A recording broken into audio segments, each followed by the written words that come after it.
सड़कों पर उतरे मुस्लिम पर्सनल लॉ बोर्ड को अपना तंबू उखाड़कर कारोबार समेट लेना चाहिए, क्योंकि लगातार विरोध से भी कुछ होने वाला नहीं है। वक्फ संशोधन विधेयक संसद के इसी सत्र में पास होकर रहेगा, यह ऐलान देश के गृह मंत्री अमित शाह ने कर दिया है। मुसलमानों को बरगलाने और डराने वाले मुस्लिम नेताओं से शाह ने दो टूक कह दिया है कि देश संविधान से चलेगा, शरिया से नहीं, और यह बिल संविधान के दायरे में ही है। दरअसल गृह मंत्री अमित शाह एक निजी टीवी चैनल की ओर से आयोजित कार्यक्रम में पहुंचे थे।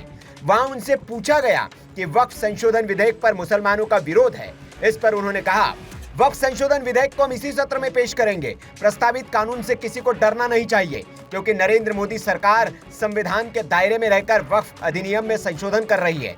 विपक्ष मुसलमानों को गुमराह कर रहा है। मुसलमानों के किसी भी अधिकार पर अंकुश नहीं लगाया जाएगा। विपक्ष सिर्फ झूठ पर झूठ बोल रहा है। सरकार को मौजूदा कानून में संशोधन इसलिए लाना पड़ा क्योंकि मूल कानून तुष्टीकरण की राजनीति के कारण बनाया गया था। कांग्रेस ने वक्फ एक्ट में ऐसे नियम लगाए जो संविधान की भावना के अनुरूप नहीं थे। हमने वक्फ विधेयक को संविधान के दायरे में रखा है, जबकि कांग्रेस ने अपने राजनीतिक लाभ के लिए कानून को तोड़ मरोड़ कर पेश किया था। वक्फ बोर्ड ने दिल्ली में 123 प्रमुख स्थानों को वक्फ संपत्ति घोषित कर रखा है। प्रयागराज में ऐतिहासिक चंद्रशेखर आजाद पार्क को भी वक्फ संपत्ति घोषित किया गया है। ये मनमानी है। जाहिर है शाह की इस बात से समझ आ गया होगा कि सरकार मूड बना चुकी है कि उसे वक्फ संशोधन बिल लाना ही है। हालांकि ऐसा नहीं है कि इस बिल के विरोध में देश के सारे मुसलमान हैं। कुछ मुसलमान इस बिल के पक्ष में भी है और वे चाहते हैं कि ये बिल जल्द से जल्द पास हो।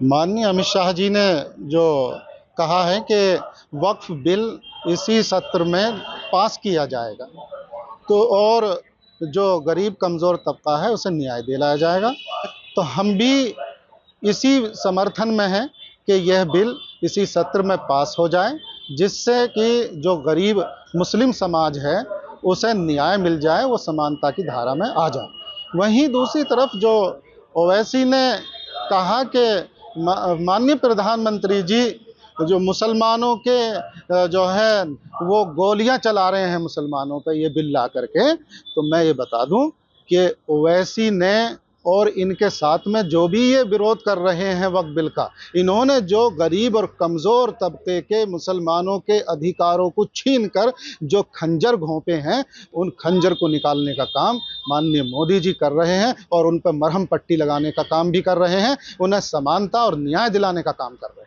दरअसल मुस्लिम पर्सनल लॉ बोर्ड इस बिल के खिलाफ है और उसने देश भर में कई जगह प्रदर्शन करने का ऐलान किया है। अभी तक दिल्ली, पटना और आज आंध्र प्रदेश के विजयवाड़ा में बोर्ड के सदस्यों ने प्रदर्शन किया और नीतीश कुमार के साथ ही चंद्रबाबू नायडू को बिल का विरोध करने की गुजारिश की। ये आज जो धरना यहाँ हो रहा है विजयवाड़ा में, ये धरना तीसरा धरना है।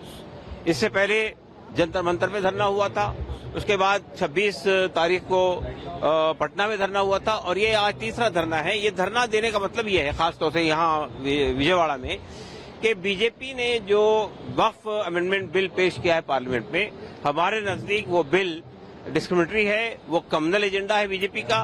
वो मस्जिदों पर, कब्रिस्तानों पर और मुसलमानों की जो वक्फ की प्रॉपर्टीज है उन पर कब्जा करने की नीयत है।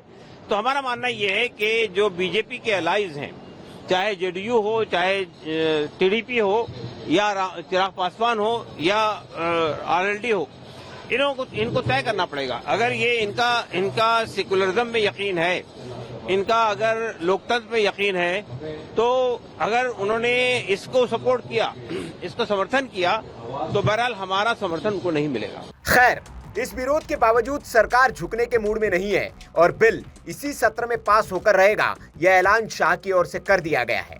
अब देखना होगा कि मुस्लिम पर्सनल लॉ बोर्ड इस पर क्या एक्शन प्लान बनाता है। Bureau report, VK news. VK news, राष्ट्र के नाम।